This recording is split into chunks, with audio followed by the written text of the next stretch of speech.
Good afternoon, everybody. I trust that you're going to have a pleasant afternoon with us. So let's start off. I'm Terence Adams, and this is my partner.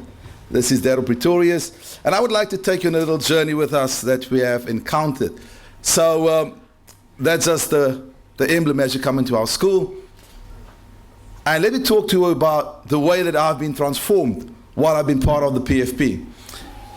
When I've entered the PFP, I have been transformed to perform, which means that everything that I'm doing, I have basically excelled in because I was transformed on different types of levels.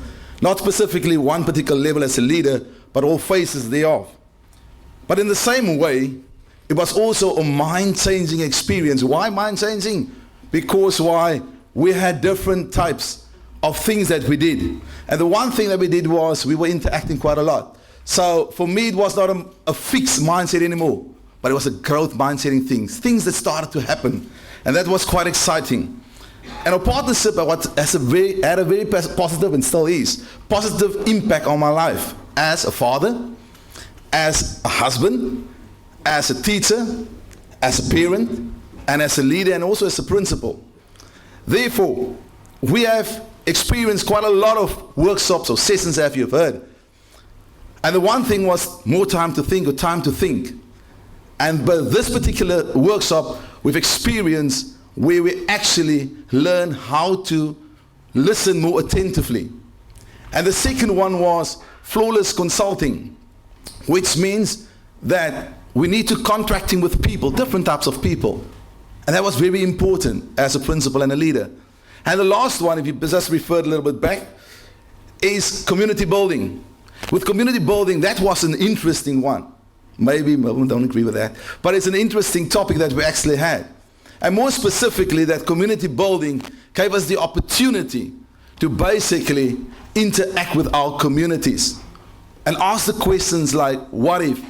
And right after that session, I went back to my school and I asked the staff, let's do a little exercise.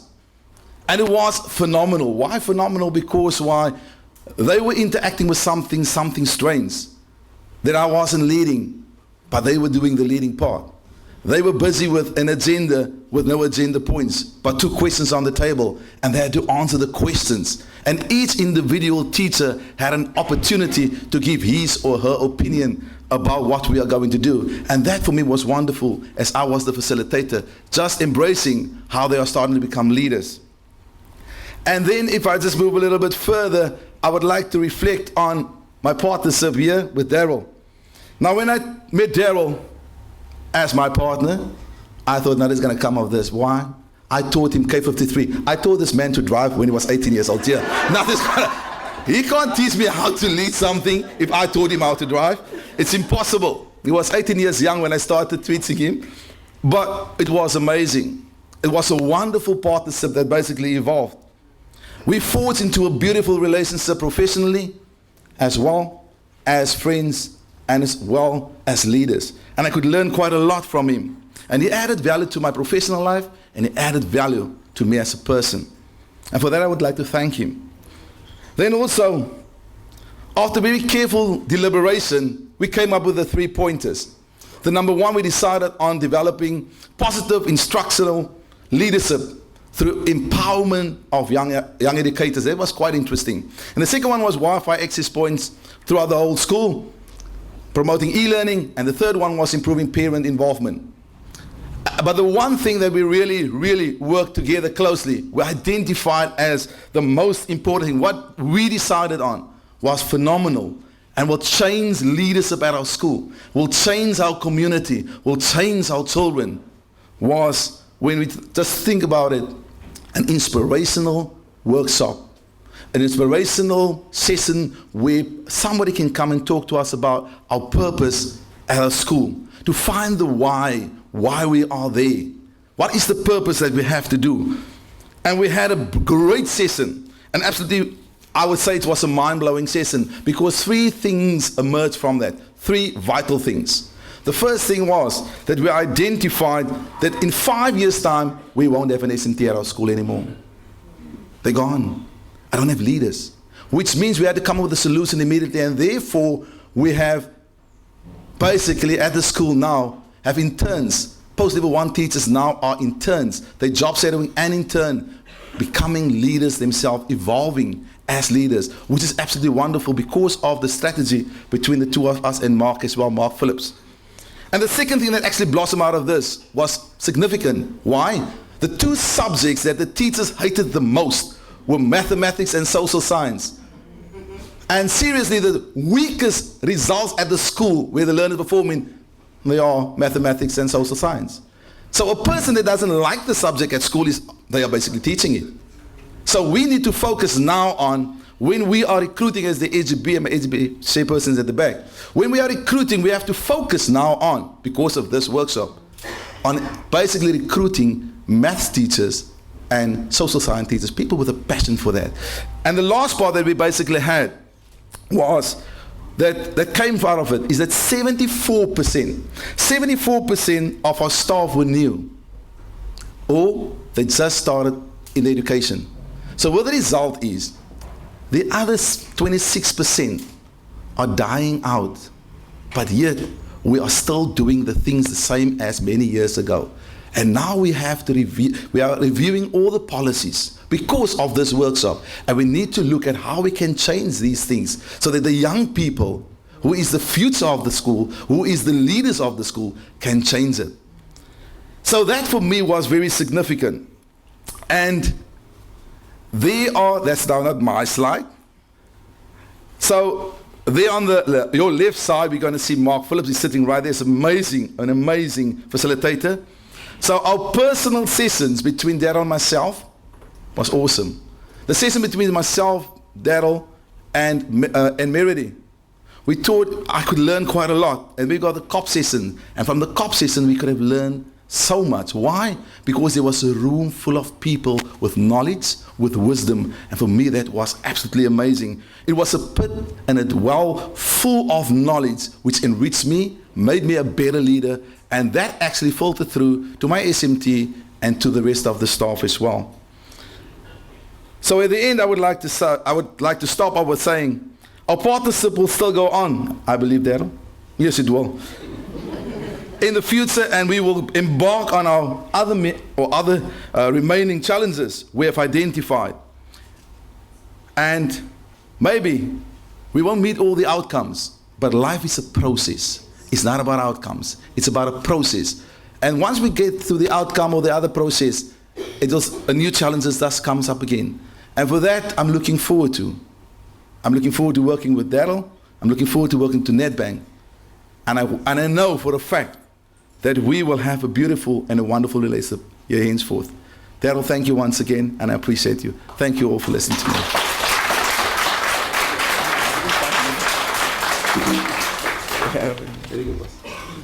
Good afternoon, everyone. I'm going to introduce myself again. My name is Daryl, Pretoria's partner to Terence.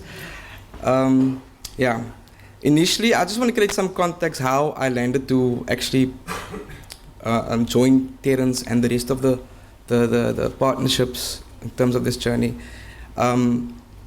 My role at Nedbank was a small business manager. At the time when I was nominated by my former manager, Mo Duplessis, is here tonight, and I invited her as my guest of honor, because if it wasn't possible through her that I can be here. So, just to give context in terms of what my job or my requirement was, I had a portfolio of clients that I had to look after and take care of. What I did is I had to do client engagements, education, service the client holistically. And we in Nedbank refer to that as being a manager of self. So I wasn't used to people that I had to manage, and more sort of earmarked and motivated me to become more than that. And she was in her last year in terms of a service to Nedbank. At the time when she was going to exit or retire, I was asked if I would consider to caretake the business until an appointment would be made. So I'm just going to show you. That's the manager of self. So a few photos there of my team that I worked with, squad meetings that we attended, client engagement and training that we did.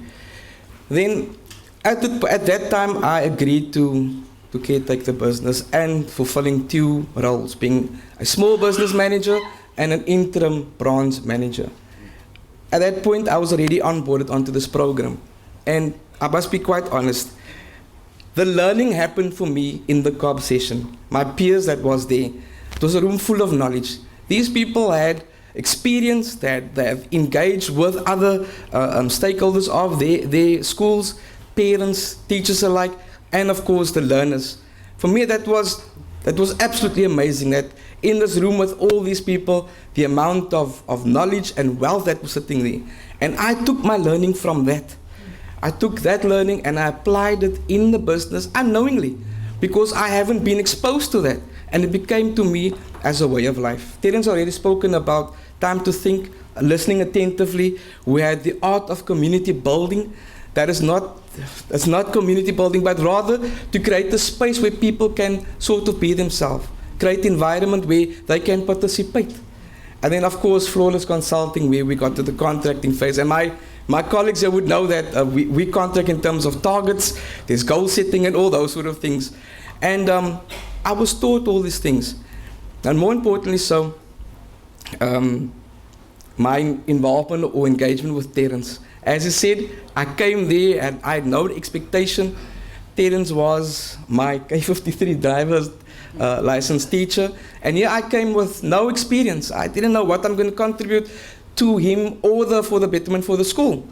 And whilst we engaged in our one-on-one sessions and things, the partnership grew.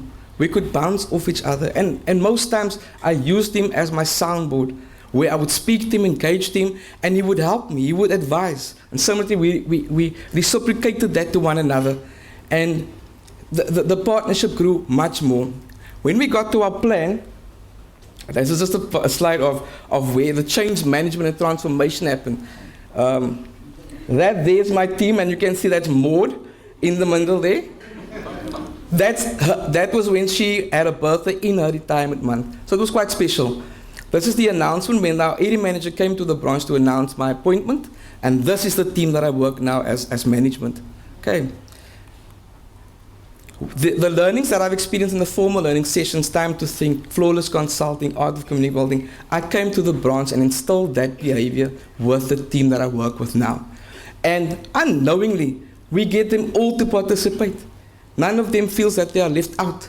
And I've created a space for them by means of this learning where they are free to express themselves. As Justin said at the Art of Community Building, as a leader, you don't have to hold all the answers. You are filled with a room of people that can help to achieve your goals. And that is what I've implemented based on the learning. And it actually keeps them or the people that you work with accountable for the same result as what you want to achieve. Furthermore, our session with Mark, Terence, we had a wonderful session in terms of purpose and also the training that Mark and facilitated. What I took from there when I got to the school, Terence you were there 2 years? Yeah. And he's already done a lot. He had infrastructure, he had after-school programs. I thought, what are we going to add? What more value? And it wasn't something tangible. We, together with Mark, we then came up with a program which we presented to the teachers. And that caused much more value. I'd stick with them, and even now when I walk into the school, they ask me, when are we having our next session? Something that I'll have to speak to Mark at a later stage. But yes, the partnership and the program grew me, and it made me to be a better leader. I believe so. Because I've taken this learning, this journey, and I've instilled it as a way of life. Previously, I did not experience this, did not know this. But now, thank to Maud firstly, for allowing me the opportunity to be part of this, I now can say that, yes, I think my leadership skills have improved. Awesome. Lastly, I want to say thank you to Terence, though. He's been phenomenal as a muse, I would like to say. Because normally when I look at him, I see the exemplary example that he is. And without him, it wouldn't have been possible. I've taken it upon myself to adopt the school as a CSI project. And we will continue our partnership with the other programs that we would like to do in the future. Thank you. Thank you.